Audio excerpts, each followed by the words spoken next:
Welcome to Unbreakable Truth in Education with Natalie and Monica. We are on Utah's We Are the People network. Should biological sex be treated the same as gender identity? Most parents would say no. We'd argue that the two are in direct opposition to each other. The first is based on biological fact. The second is based on psychological fiction. Gender identity can be fluid, while biological sex is fixed. Only one can prevail when they directly clash. And right now, in Utah schools, we're hearing about boys' and girls' bathrooms and locker rooms and vice versa. This blurring of gender norms is dangerous. It denies our children's privacy. It puts their safety at risk. And it denies them the right to have single-sex spaces. Gender confusion is creating cultural chaos. It mocks nature's laws and wreaks havoc on critical social norms. So what can we as parents learn to do to push back on it? We're Monica and Natalie, and today on Unbreakable, we're shedding light on bad policies and practices that are destroying sex-specific spaces for our boys and girls in schools. So let's see where the truth leads us. All right. Thank you, Monica. Let's go now and start with some experiences from concerned parents. So I've got one here, and I am going to read this post from one mother. She says, "This happened to my daughter, who is a sophomore at Mountain Ridge. When my husband called to talk to the principal, he told my husband they can't legally tell a boy they can't use the girls' restroom, only encourage them not to. He said if our daughter feels uncomfortable, then she can use the individual restrooms. So any boy can pretend to identify as a female and go into the girls' restroom. Sounds like a great plan. Heaven help us." And this was from a few years ago. Oh, my goodness. Okay, and here's another one. It reads, "On Friday, my daughter was changing out of her gym clothes. She was half undressed and looked up to find a male student standing there looking at all the girls that were changing in that area of the locker room. She didn't have any pants on. At this point, she felt completely violated. In fact, all the girls were in the state of half dressed with him just standing there looking at them." There was a girl squatting over the garbage can in the boys' bathroom. She was wearing cat ears and a tail, and he was obviously taken aback, and he ordered her to get out of his bathroom, and she answered him, "I have every right to be in here." This post was from a super concerned mom in 2023. She said, "I was shocked today when I went into Brighton High School today and witnessed a group of trans men dressed as women, but not in drag, getting a tour of the school. I overheard that they visited several classrooms as well. I am infuriated. I first noticed the visitors with their visitor badges when I saw a man dressed as a woman coming out of the girls' bathroom, the students' bathroom, and joined the rest of them. Disturbed by what I saw, I looked to the office secretaries that said to me that stuff like this happens more often than most people realize. I know the school has problems as my son literally comes home every day at lunch just to use the bathroom because the students all use whatever bathroom they want, and he never knows who will be in there." So basically, we've got all this kind of cultural chaos in our schools where girls and boys are being put in very uncomfortable and I would say unsafe situations. Oh, very, very unsafe. Right. And so what are the adults doing about making the bathrooms and the locker rooms safe for our kids? What are the adults in charge doing about this? Should we look a little bit deeper at what is and what isn't being done? Right. So what does Utah law say about boys and girls bathroom and locker room use? And does it make our kids any safer? Yes, for a few years now, we've just shown that there have been multiple complaints about Utah schools, about boys being in girls' bathrooms and locker rooms and vice versa. And one case that drew a lot of media attention happened at Fox Hollow Elementary in Jordan School District last year. We had upset parents who flooded the district with complaints. They said their daughters deserved their own bathroom spaces. And what had happened was that there was a boy who was using the girls' bathroom. So the district told the father that denying this boy access to the girls' restroom amounted to sex-based harassment and discrimination based on their interpretation of Title IX and the school's legal counsel, which said that traditional protections of school kids based on biological sex should now apply equally to gender identity and sexual orientation. Right. And the student at the center of the controversial situation, it was a boy who identified as a girl, was allowed to continue to use the girls' bathroom. And girls who were uncomfortable about sharing their bathroom with him were told that they had to accommodate the boy, and in order to accommodate the boy, they had to use a single-sex faculty bathroom instead. If they were uncomfortable being in there with him. Right. So, yeah, that's not okay. So here on your screen, you can see some images, some headlines from that incident. One reads, transgender Jordan School District student speaks out as adults discuss school restroom use. And then the other one is of a father who brought the complaint against the school and how he was very upset, I think rightfully so, that his daughter was disaccommodated in order to accommodate a boy who had a boys' bathroom he could be using, but wasn't. Right.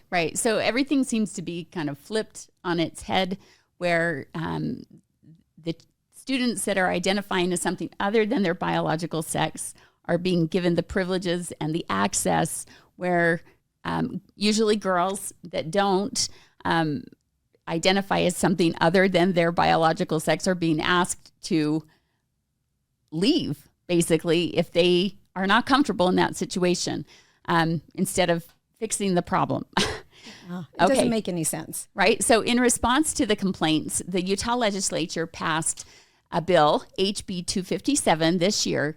And this bill, a false notion has been spread about this bill, letting people believe that it prohibits boys from entering girls' private spaces and vice versa. And that false notion has been perpetuated by parent organizations here in Utah and legislators alike. Everybody wants everybody to believe that our schools are safe and that this is no longer a problem. One parent organization went as far as to call it a women's Bill of Rights that creates sex-designated privacy spaces. So we just need to kind of dig into that a little bit and ask ourselves, what does that really mean? Right. And if we can say this, I think parents wanted something done, and the legislature was responding. Yes. However, it seems like a lot of people placing their hopes in the legislature that the bill they would write would actually say boys' spaces are for boys and girls' spaces are for girls in schools. I think in pinning their hopes on that, they didn't really read the bill carefully. So yeah, let's look at that a little bit more. You can see some headlines here on your screen. Utah's legislature passes the transgender bathroom ban. So it calls it a ban. And this is from NBC News. You can also see this image on your screen where we have a Utah Parents Organization congratulating the bill sponsors for passing the bill. You know, we're so overwhelmed with gratitude that this bill has passed, and they're celebrating it, calling it a Women's Bill of Rights that creates sex-designated privacy spaces. So we're going to test this claim and see if that's what it is. And then, of course, another headline here. Utah joins 10 other states in regulating bathroom access for transgender people. So HB 257, for the first time ever, the legislature made it legal for men to access women's bathrooms with no penalties unless the men were acting criminally while in the bathrooms. And it let men use women's changing rooms under certain conditions. Yeah, this part isn't really good. It doesn't protect women's or girls' privacy spaces for squat. But that's a topic for another day. We can get into it at a later time. But we're talking about the schools right now and for the kids. Right. Although it is good to realize that in government buildings, including rec centers, that where children attend and use those facilities, that parents should know that men can access those spaces. So oh, yeah. So if you're a homeschooling family and you take your kids to the local rec center, or you're taking them up to the Capitol, and you think that you can just let your daughter, go into a female restroom and not be in there with a male, that's not true. Or a locker room. Right. Going to the swimming pool and changing. Yeah. Yeah. It's simply not true. So the second part of HB 257 deals with the bathrooms and locker rooms in the schools. We're going to watch a shortened video of an interview that Representative Kara Berkland, the bill sponsor, did with a citizen explaining her bill. And in this video, you'll notice that the interviewer makes some claims about what this bill does, and the representative does not correct her, but emphasizes instead that this bill protects student privacy. And again, we haven't gotten into what the bill actually says, but when it talks about privacy, it simply means that the student that has a gender identity that differs from their biological sex, their privacy is protected while they access these spaces if they have a privacy plan. Right. So let's watch the video. That particularly children, that they had absolute privacy, that they weren't told that they're wrong for being uncomfortable in situations at school when using locker rooms and bathrooms and things like that, and that everyone's privacy was very important. So that never changed. The privacy plan is in the original bill is the same privacy plan that was passed and signed by the governor. So what do we say to parents that their kids are in schools? Where does this give parents to stand to say, I can protect my child at school? Or they're saying, hey, there's this kid that I've known since kindergarten as a boy, and now this child is transitioning and they're entering my bathroom and my locker room. It gives the parent the ability to call the school and say, hey, I'm not okay with this. Right. My kid wants privacy, and that needs to be and will have to be respected by each school district. Does unequivocally state females can only use female bathrooms, locker rooms, etc., and then males can only do the same. Or the goal wasn't necessarily to micromanage how the schools take case-by-case situations, but to just ensure that each child has privacy, that you're not going to make them feel uncomfortable when they're in these facilities. At the end of the day, we truly have protections within the restrooms, locker rooms, all of those things, both in public schools but also public spaces, that men have to stay, a biological man has to go into a men's bathroom, and a biological woman has to go into the biological women's bathroom. Yeah, or use the unisex facilities. Right. Okay, so we heard two big claims from this video based on the bill's plain language that we can say are simply false. And the first claim is that the privacy plans supposedly protect all kids. And then the second claim is that we truly have protections in public schools that say that biological males and females have to use their own facilities. Yeah, let's address the privacy part first. Okay, so Representative Berkland emphasized giving students privacy in bathrooms or locker rooms, but the privacy plan part of the bill applies only to kids who have bullying issues, or most importantly, kids with gender identity issues. It doesn't provide privacy for just the regular kid, the regular girl that's going in the girls' bathroom to use the bathroom. she won't have any idea if she's in there with a boy, or if she does, it doesn't provide her any protections from that or privacy from it other than just the basic stall.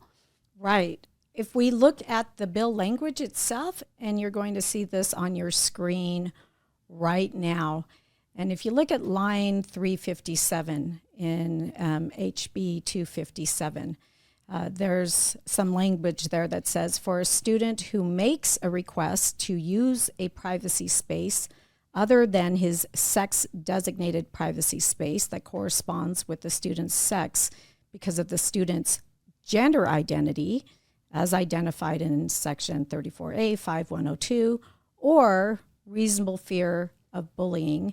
And then it goes on, but that right there is the claim that just shows that it's not for any student. The bill specifies you have to have a student with a gender identity issue or a bullying issue. Right. And if that student requests from the school a privacy plan, then that student can enter that bathroom if they meet these criteria. If the school wants to make it that bathroom available to them, they can. Yeah. For a medical reason, for, if they claim to be intersex, there's a lot of things written into the bill. Now let's look at the claim that Representative Berkland, when she just nodded and never corrected the interviewer's wrong interpretation of the bill, saying that males and females have to use facilities that correspond to their biological sex. Right. And just to clarify, it does say in the bill earlier that males and females have to use the bathrooms that correspond with their biological sex in these changing spaces. But then it gives a bunch of exceptions, and the key is always in the exceptions. So, well, and this is typical of a lot of bills on a lot of different topics. They give you exactly what they want to sell the bill as, and if you don't read further, you think that that's it. But usually all the exceptions or caveats come later.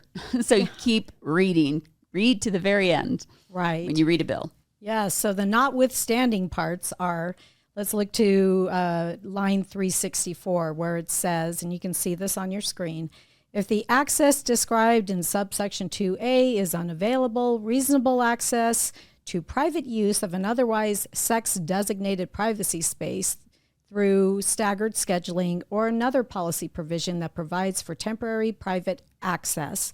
So the districts can simply make a policy and afford temporary access or staggered scheduling availability to the student who wants to use an opposite sex space. It also says on lines 372 that the district can develop a privacy plan in accordance with subsection 2, and an individual may use the following evidence as a defense to the allegation that they shouldn't be in this bathroom. And the evidence includes documentation of a medical treatment or procedure that is consistent only with the sex designation of the privacy space. And of course, none of subsection 1 applies to an intersex individual. So let's break this down now.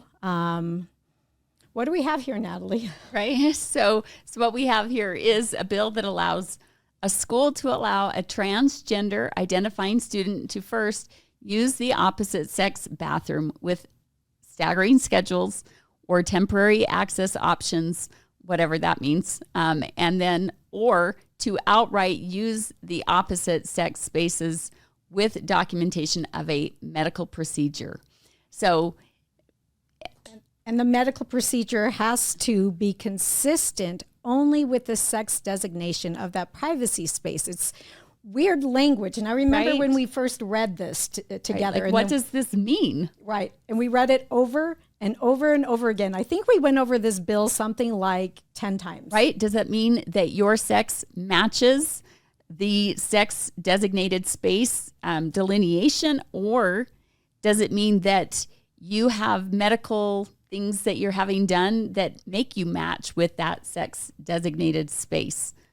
Or do those medical procedures, whatever they are those medical procedures typically given to just a female or just a male? So right. Lots of different ways that could be interpreted. And this is the other thing about bills is the sponsors aren't the ones that are going to be the one interpreting it or implementing it.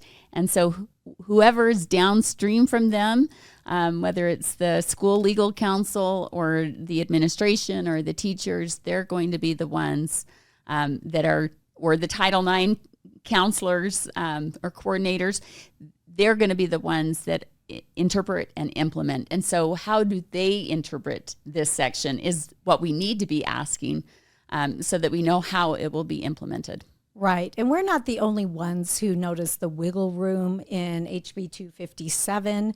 So did the Utah Parent Center. So did Equality Utah. So the Utah Parent Center partners with the Utah State Board of Education, which is over all the schools in the state of Utah.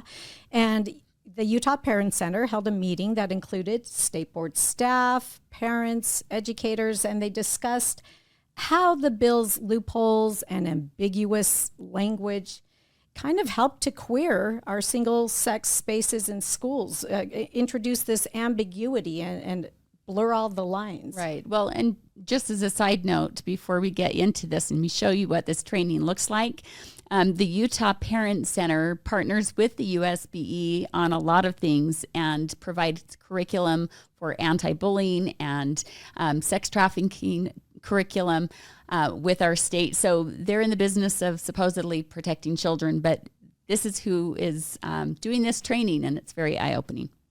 Sure. We're going to play that right now.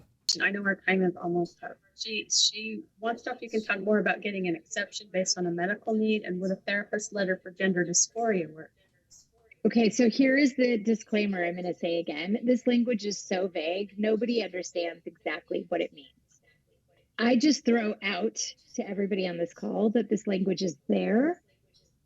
And I think somebody can make a colorable argument that any sort of letter from a medical professional indicating that a child has a medical need to use a particular restroom might satisfy this language. It is there. It's hard for me to understand what else that language means. And if it were my child, and I might think about using that language in that way. Now, whether your school district will accept it or not is an open question, but I think it's worth a shot. I think it's worth a shot. I think it's worth a shot. And there's another video as well, another clip from this video that also has them discussing just how ambiguous this language is. Let's watch that one as well. So there are really two main parts of this bill that I want to discuss today. There are actually various other provisions in the bill, but I think for purposes of our conversation today, there are really two things to understand. There's one section of the bill that applies in K through 12 public schools. So that includes bathrooms, locker rooms, and changing rooms, and restricts the access to those spaces for young people in the K through 12 public school system, and actually others in the K through 12 public school system potentially as well. And one of the things that is challenging about providing information to all of you today is that because the bill is so high level and vague in some of these places, it will be up to individual school districts to provide more detail about what their specific plans will look like, of their choice, so long as they have documentation of a medical treatment or procedure. I'm sorry, the Zoom faces are covering up the language here, that is consistent only with the sex designation of the privacy space. That's a really difficult sentence to understand, and I think is fairly vague. And so, I am a lawyer, but this is some language that I don't think has been tested. And so I would just throw this out as like a possible exception to explore. If a parent had a child who was under medical treatment of some form, whether that be mental health medical treatment or otherwise, that might be something that they could bring documentation to the school and make use of this particular piece of language in the bill. As Marina pointed out, there's a lot of parts of this law that are pretty vague, including what types of things would qualify a child for a medical exemption. And so don't just make something up, but, think about your child's medical history and think what you could use to justify a medical exemption, if that would be helpful to your child. Okay. What's your reaction to that? My goodness. Well, those that want to push this agenda Yes. that goes against natural law, natural biology, will find a way. We talk about this tsunami of social change that's hitting our education system, or that has hit. And like a tsunami, that water finds its way into every crack and crevice, and where you have that kind of force behind it, meaning people that have a definite agenda to make it happen, they will find a way. Right. And if you give them any wiggle room, they will wiggle. Yes. It's just going to happen. Yes. So Equality Utah is Utah's foremost LGBTQ lobbyist in the state. They pointed out that the power to enforce and interpret the law rests with the school districts and the schools.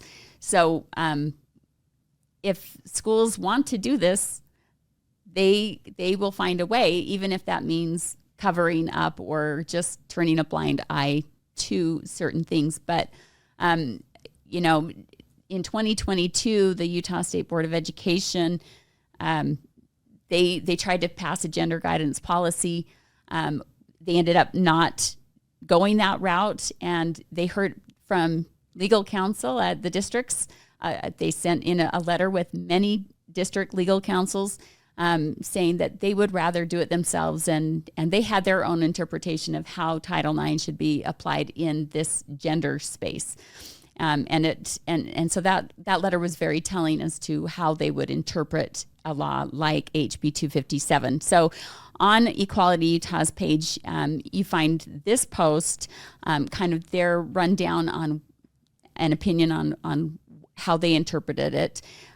Says there is no requirement to carry or produce documents that prove your gender identity. That's specific to the government buildings. They have number 8 there. It says, if you have a trans child in a public K-12 school, you can work with your school's administration to make sure your kid has access to bathrooms and changing rooms that allow for privacy. The Utah law has empowered school administrators to make these decisions. So they're the enforcement agency. The school administrators. The school. Yeah. They have to police themselves, basically. And then number 9, it says intersex individuals have full autonomy to use any space, regardless of biological sex restriction is how they define BS.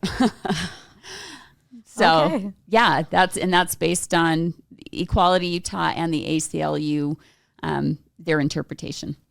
Wow. Of the law. Wow. And so that's what they're telling the public. Equality Utah is basically saying this bill doesn't do what they've sold it to the public as doing, Right. which is protect these bathrooms and these locker rooms for boys and girls to keep them separate from each other. Right. Yeah. And they were never in favor of the bill, but they did work with the bill's sponsor in order to get language that they would be more okay with.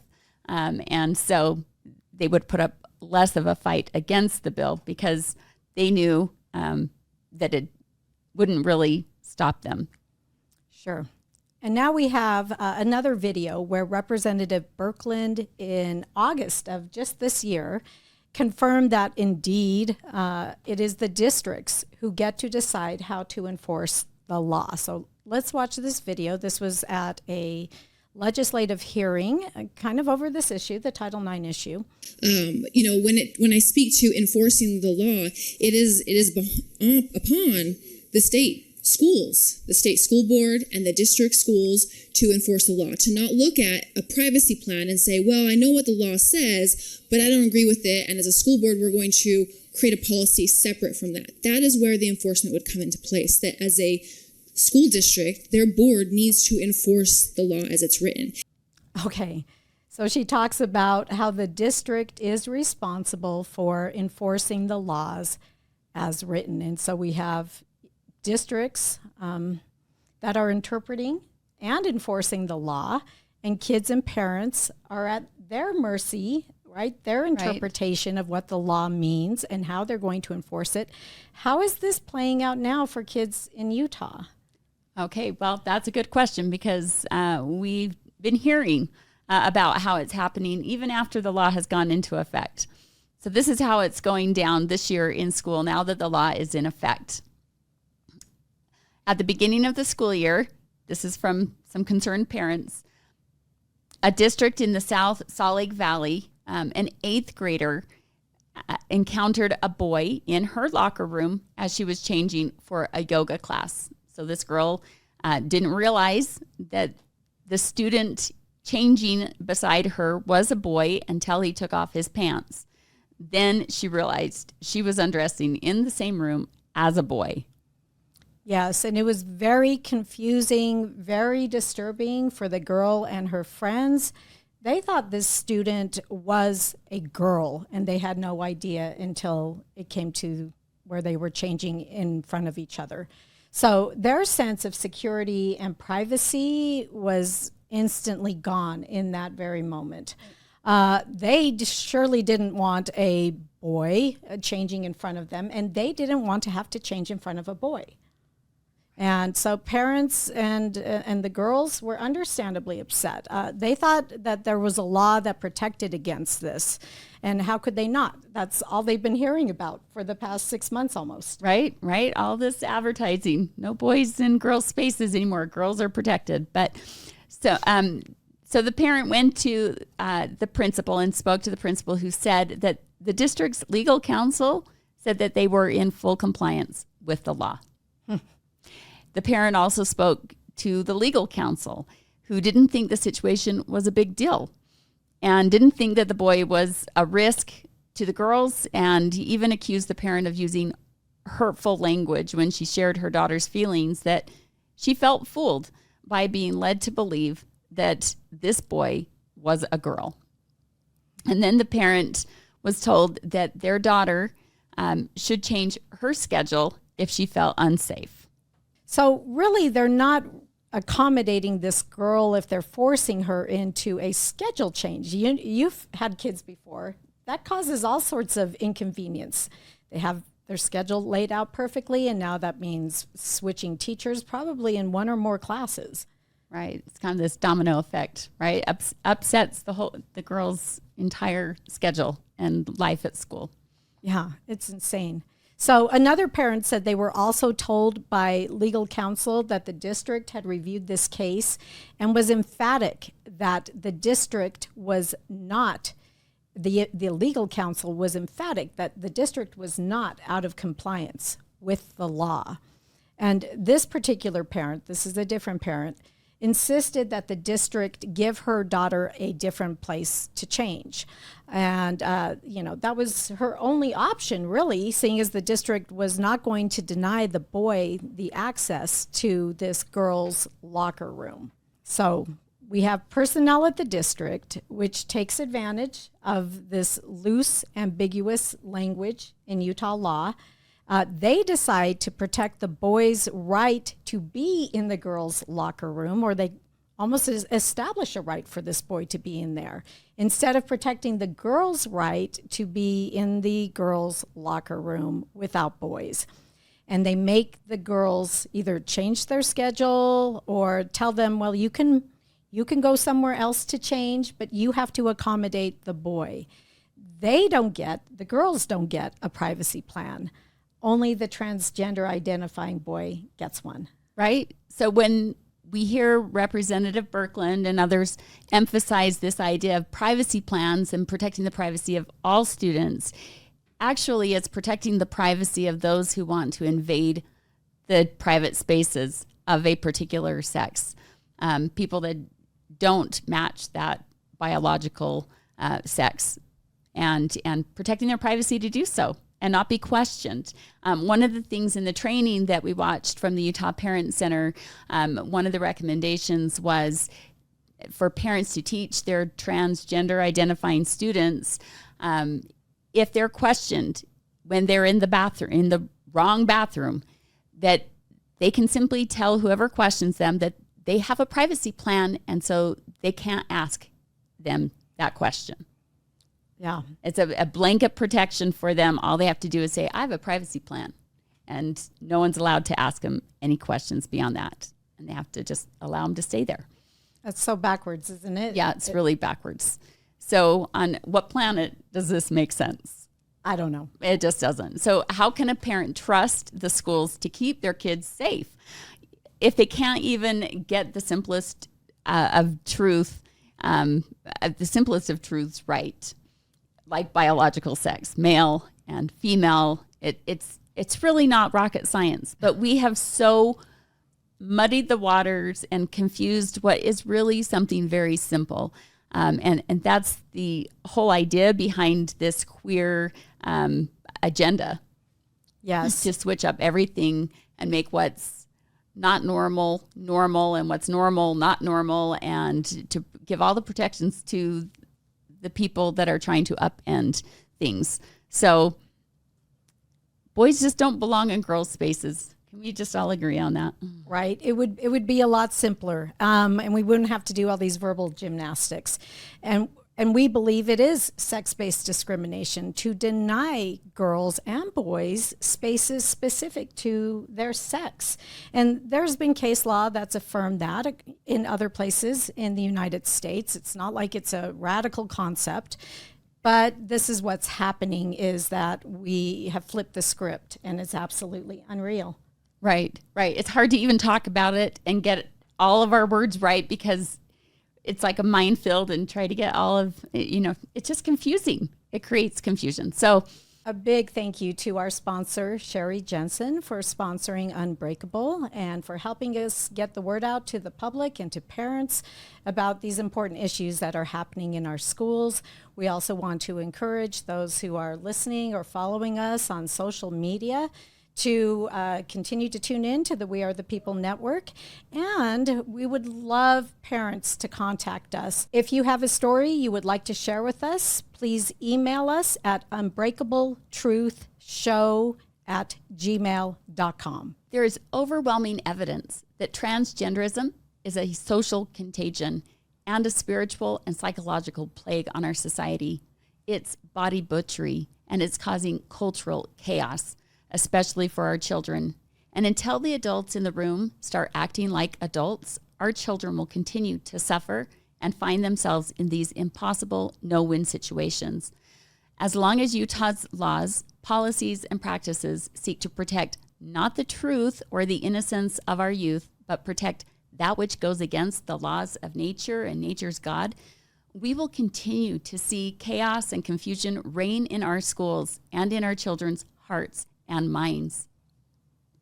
As long as LGBTQ ideology is allowed to be taught in schools as normal, laws and policies passed to protect our children and their safety will be meaningless.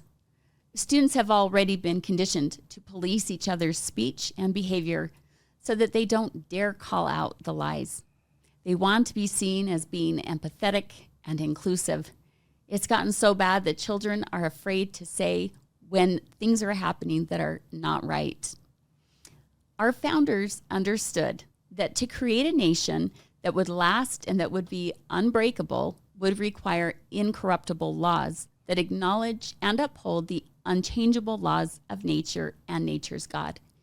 If we think we can create laws and policies that give any sense of legitimacy or protection to lies that will upend and overthrow the natural order of things, then we will reap the whirlwind. Whether you have children in the public education system or you are homeschooling, you play a crucial part in pushing back on these shifts in our culture.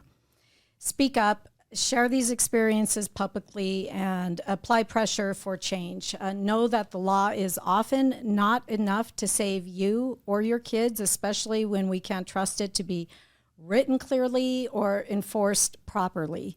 But most importantly, do what it takes to remove your child from dangerous situations. Make it difficult for the system to count on your silence or compliance. Nobody has more invested in your child's well-being than you do. Trust your instincts and never be afraid to act on them. This is Natalie and Monica, helping children and families find truth in order to become unbreakable. See you next time.